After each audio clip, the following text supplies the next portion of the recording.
the beginning after the end gets an official anime announcement. And when I finished this trailer, I was like, this is some good news. And then I scrolled down, and then I saw the studio attachment. I was like, ooh, that's not too good. And then I looked at the director, and I was like, who is this? And upon looking at the director,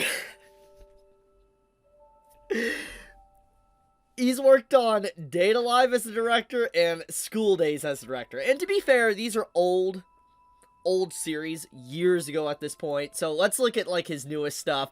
But you can take a look at some of his newer stuff, and the only noteworthy thing that really does, like, stand out to me personally is, like, the Digimon Adventures, and that's honestly about it. And I'm just like, okay, so we have one of the most popular Webtoon series getting an anime adaptation, and it's getting adapted by probably one of the worst studios. Well, it's not Engi, but it's getting adapted by, like, one of the worst potential studios it could get.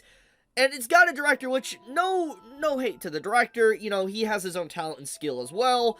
Definitely a professional, and I know that he can cook if he wants to cook, 100%, but when you have, like, a team and a staff that's basically this mishmash of someone that's worked on, like, Date A Live and School Days, and then a studio that obviously has not had, like, any home run bangers, so to speak, since its existence, like, I mean, once again, this is my anime list, and obviously, we can't take my anime list completely seriously, but when you take a hard look at just the ratings, the fact that they're all 4, 5, and 6s, it shows that all these series they were never bangers. They never really got any form of momentum, recognition, and basically the only thing that really stands out in terms of the cast that's working on the upcoming anime at the beginning after the end is the director that is well known for some of the things he's directed. So, the fact is, it's not looking good. Like, the beginning after the end fans, it's not looking good with this trailer announcement earlier today.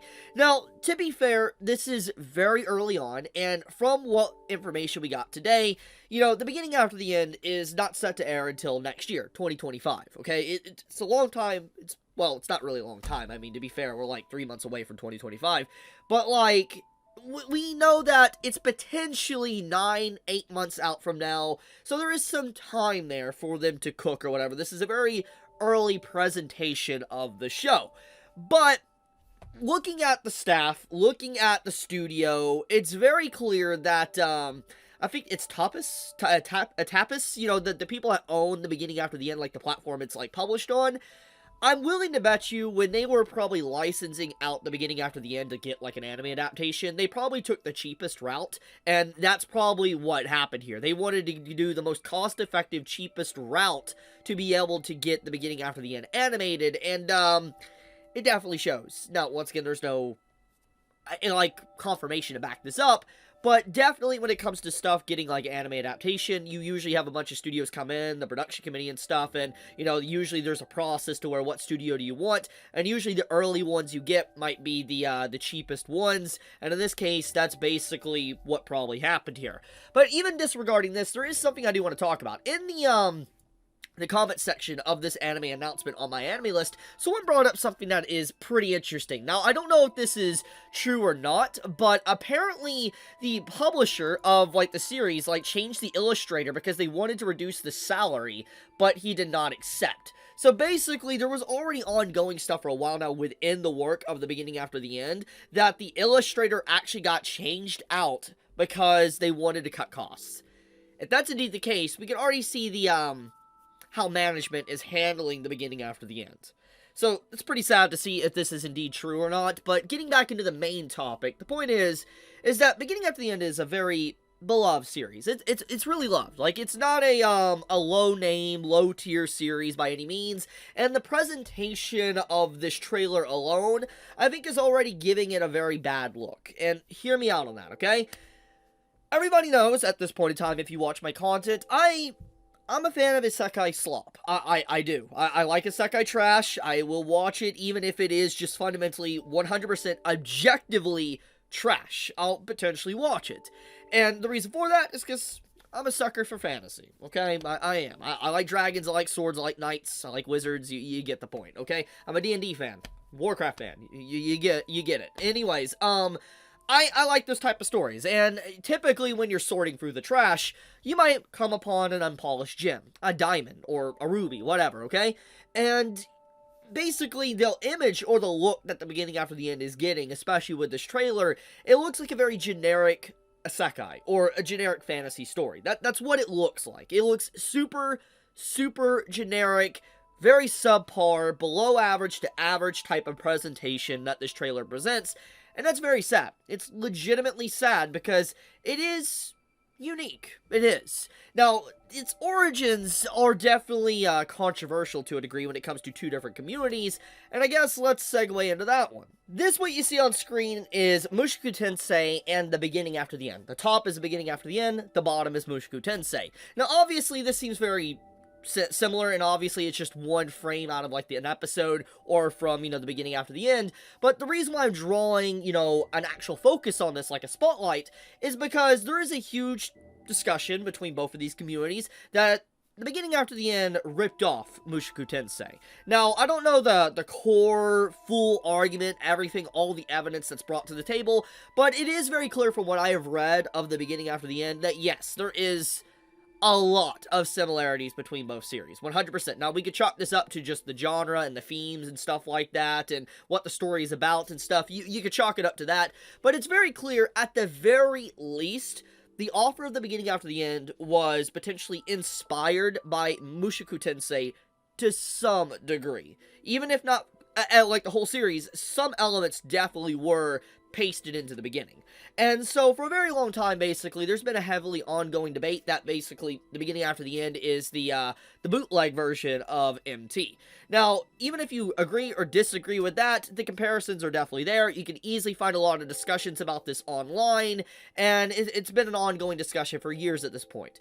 However, the beginning after the end does become its own thing. It does branch off from the replica of MT, and it becomes its own story. It has action and all sorts of stuff, and it becomes really, really good, and a lot of people love it. There's a reason why there's a dedicated fan base to this very day to it. And the thing is that it's crazy to think that a series that starts off very similar to MT, okay, is going to be getting basically a bad adaptation, potentially, because, a bad studio, or a studio that doesn't have the budget and the production to be able to push, the beginning after the end to the proper levels, while Mushoku Tensei got a very well above average anime adaptation, and this is going to add fuel to the fire of, the beginning after the end is a bootleg to MT, and it's like, yes, your bootleg is getting a bootleg-looking anime. So yeah, the discussions around this is going to get probably toxic in the future, which is kind of sad because I think they both have their own strengths and weaknesses. They both have their own routes, and personally, at this current time, I still prefer MT over beginning after the end, but to be fair, I'm not caught up with beginning after the end, so I can't really speak for its current content. Still, I will say that it is legitimately unfortunate to have news like this today. At first, I was very happy because of the announcement, but then as I dived more into the information and dived into who's working on it, the director and all that, it's very clear that this series has a huge uphill battle to be able to be successful.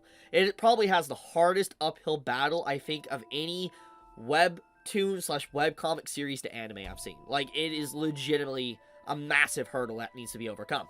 To be fair, I mean, ACAP might actually finally, for once since their founding since 1996, might finally produce a banger. Or put them off the map. One or the other. Whatever the case may be, I do think that the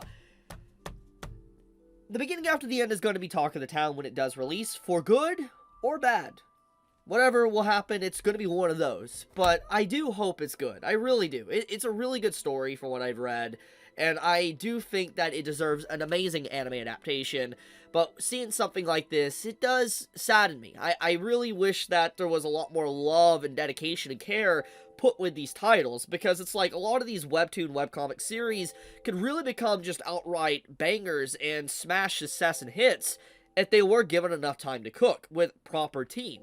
But it's very clear these companies just want to dive into the anime pie and release these series because they just want to get quick cash instead of anything else. And it's like, if they waited and they gave it proper time, you could have stuff that can become a new legendary series that everybody talks about for decades to come. But obviously, companies don't think like that. They want that quick revenue as quick as possible.